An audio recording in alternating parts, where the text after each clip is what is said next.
আল্লাহর কাছে কোন কাজ বা আমলগুলো বেশি পছন্দনীয়, যার কারণে আল্লাহ স্বয়ং মুস্কি হাসেন। এবং আরেক হাদিসে আছে, যার আমল দেখে আল্লাহ রাব্বুল আলামিন হাসেন, আল্লাহ রাব্বুল আলামিন তাকে অবশ্যই জান্নাত দেন এবং জাহান্নাম থেকে মুক্ত ঘোষণা করেন। আমি অনেকবার তওবা করেছি, প্রত্যেকবারই ভঙ্গ হয়েছে। তাহলে কি আমি মুনাফিক হয়ে গেছি? বিভিন্ন এলাকায় অসুখ বিসুখ যাতে কম হয়, বার্ষিক সিন্নি, খোদাই সিন্নি, মহরমের সিন্নি নামে বিভিন্ন সিন্নি করা হয়। এগুলো করা কতটুকু বৈধ?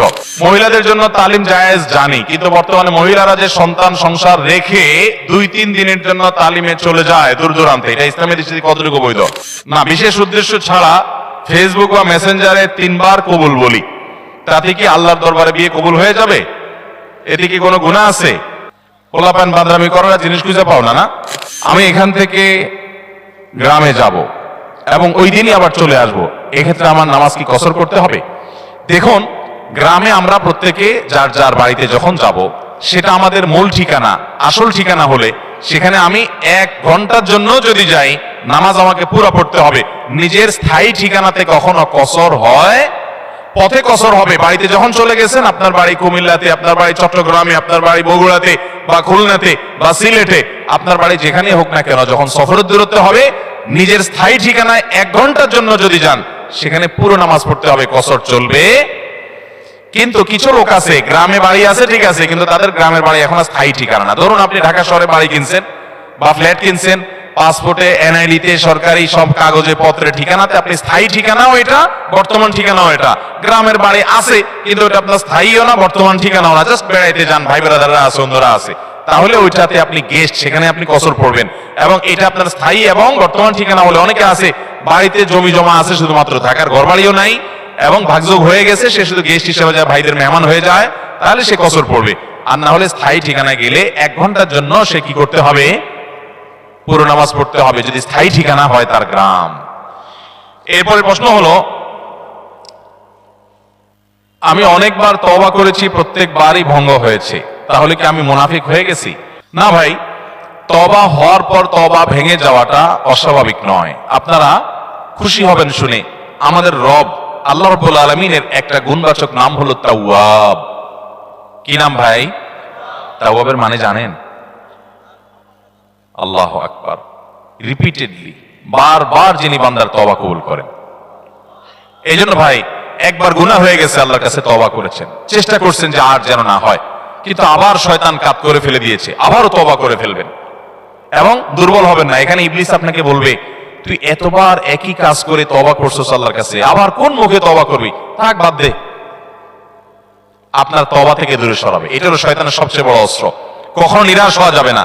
তওবা আগের বারের চেয়ে পরের বারটা আরো স্ট্রং করবেন, যে ঠিক আছে আগের বারটা তওবা আমি দুর্বল ছিল, এটাকে আরো স্ট্রং করব, চেষ্টা করবো না ইনশাআল্লাহ।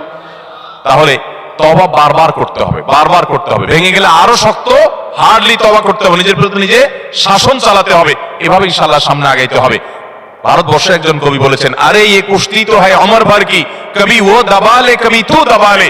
ইবলিসের সাথে তোমার লড়াই তো সারা জীবনের। কখনো ইবলিস তোমাকে কাত করে ফেলে দিবে, তোমার দ্বারা গুনাহ করে ফেলবে, আবার কখনো চোখের পানি ফেলে কেঁদে কেটে আল্লাহর কাছে একান্তে।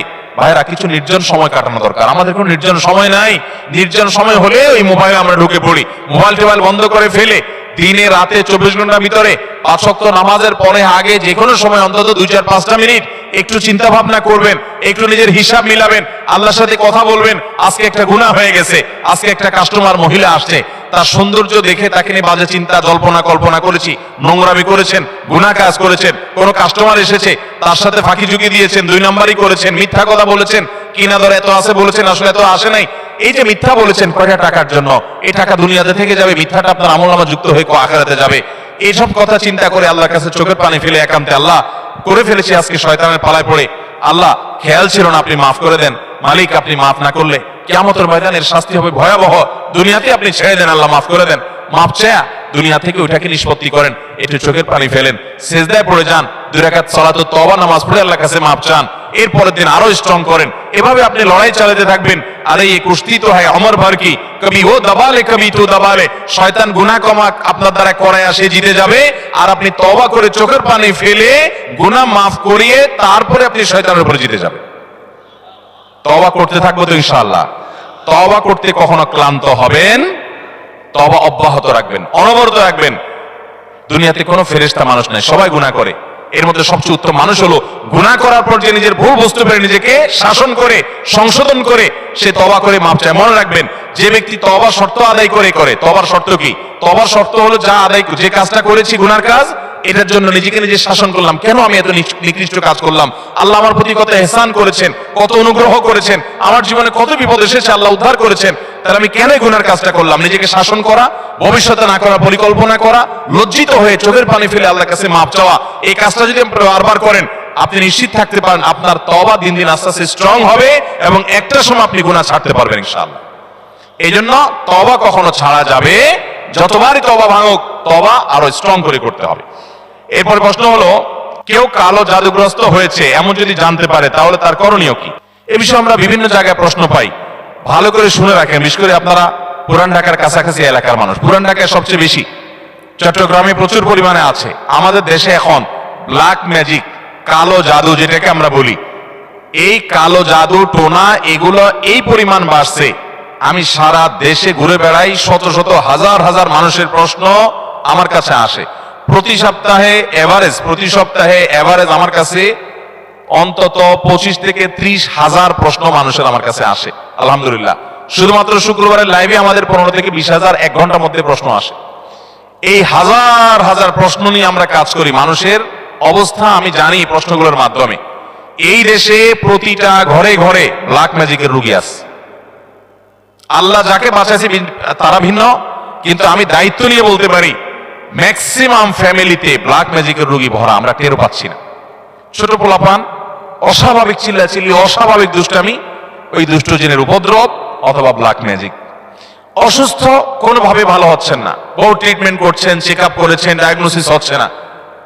সবসময় নিশ্চিত না, কিন্তু অনেক ক্ষেত্রেই এগুলা ব্ল্যাক ম্যাজিকের রোগী হওয়ার সম্ভাবনা। আপনারা দেখবেন ফেসবুকে ইদানিং এই উৎপাত বেশি বাড়ছে। বিভিন্ন পোস্টের কমেন্টে দেখবেন পোস্টার দিয়া প্রচার করে তান্ত্রিক অমুক কামরূপ কামাখ্যা থেকে প্রশিক্ষণ প্রাপ্ত। দেখছেননি? এগুলো হলো শয়তানের খালাতো ভাই, সাক্ষাৎ খালাতো ভাই। এবং আপনার বিভিন্ন ঢাকা শহরের পিলারে পিলারে দেখবেন এই তান্ত্রিক অমুক, ভাগ্য বদলায় দেয়, এটা করে সেটা করে, এসব শয়তানি অ্যাডভার্টাইজ দেখছেন না? দেখেন নাই? ব্ল্যাক ম্যাজিক এটাকে এক সময় আমাদের এক শ্রেণীর শিক্ষিত মানুষ বলতো যে এগুলো হুজুরদের আজগুবি কথা, কিসের আবার ব্ল্যাক ম্যাজিক, দেখা যায় না, শোনা যায় না, বুয়া বোগাস কথাবার্তা। ভাইরা আমার, এই যে কদিন আগে বিশ্বকাপ ফুটবল শেষ হয়ে গেল, আমি নিজে অনেকগুলো মিডিয়াতে দেখেছি বিশ্বকাপ ফুটবলে অনেক বড় বড় খেলোয়াড়দেরকে দুর্বল করার জন্য প্রতিপক্ষের খেলোয়াড় বা বাজিকরেরা, বিভিন্ন লোকেরা ব্ল্যাক ম্যাজিক করেছে এবং কোটি কোটি টাকা খরচ করে ব্ল্যাক ম্যাজিক করে তাদেরকে অচল করে দেওয়ার চেষ্টা করে। আরে বিশ্বকাপ অনেক দূরে রাখেন, আমার দেশে আসেন। একটা খেলা আছে, নাম হলো পাতা খেলা। আপনি গুগলে সার্চ দিয়ে যে পাতা খেলা দেখলে আপনি পাবেন। আমি সার্চ দিয়ে অন্তত 2-4-5টা জাতীয় দৈনিকের রিপোর্ট, প্রতিবেদন, এই খেলার আদ্য প্রান্ত জেনে তারপরে কথা বলছি। আমি আলহামদুলিল্লাহ ওই ফেসবুকে ঠুনকো ঠানকো কোথায় কি পাইছি এগুলো নিয়ে আমি কথা বলি না, বক্তব্য দেই না।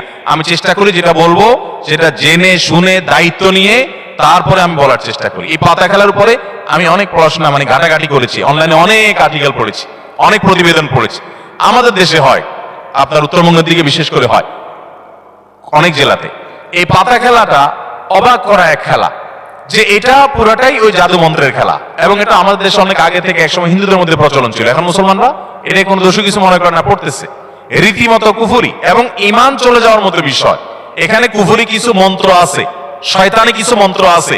শয়তান আমরা যাকে দেখি না, এটা আরেক আলোচনা, ঘন্টায় ঘন্টা আলোচনা করতে হবে, শয়তান নিয়ে আজকে আলোচনা করব না। এই শয়তানের মন্ত্র, কুফরি মন্ত্র, এই মন্ত্র পাঠ করার মাধ্যমে এই অলৌকিকতা দেখা যায়। কি হয়েছে, একটা লোকের নাম দেয় পাতা, আসলে ওইরকম আদতে কোনো পাতা না, একটা ব্যক্তি। তো ওই ব্যক্তিকে দূর থেকে একজন জাদুকর সে মাটিতে এরকম মন্ত্র পড়ে। ওই যে যারে নাম দিছে পাতা, তার সে নিজেও জাদুকর, তার কাজ হলো সে মন্ত্র পড়ে পড়ে নিজেকে এক জায়গায় ধরে রাখবে। আর এর কাজ হলো ওরে মন্ত্র পড়ে পড়ে একটা দাগ দেওয়া আছে, দাগ পর্যন্ত নিয়ে আসবে, টেনে নিয়ে আসবে মন্ত্রের কারণে। অবাক করা বিষয় না? এবং সত্যি আনতে পারে, এই মন্ত্র দিয়ে আনে। তো আনলে এই জাদুকর জিতে যায়, আর যদি টিকে যায় তাহলে সে জিতে যায়। এই পাতা খেলা বাংলাদেশে অনেক এলাকাতে বেশ বহুল প্রচলিত, হাজার হাজার মানুষ উপভোগ করে। এই যে কুফরি কালাম, কুফরি কালাম পড়ে অনেক অলৌকিক কাজ করা যায়। একটা আস্ত সুস্থ মানুষ অসুস্থ হয়ে একদম কবর পর্যন্ত চলে যাবে, টেরও পাবেন না, ভয়াবহ রোগ হবে এই ব্ল্যাক ম্যাজিকের কারণে। কালো জাদু, এটা যে বললাম খেলোয়াড়দেরকে পর্যন্ত করা হয়। এটা আমাদের দেশে ঘরে ঘরে। আপনি বাঁচতে চান, নাম্বার 1, আপনার ঘরকে কোরআন দিয়ে আলোকিত করতে হবে। ভাইরা আমার,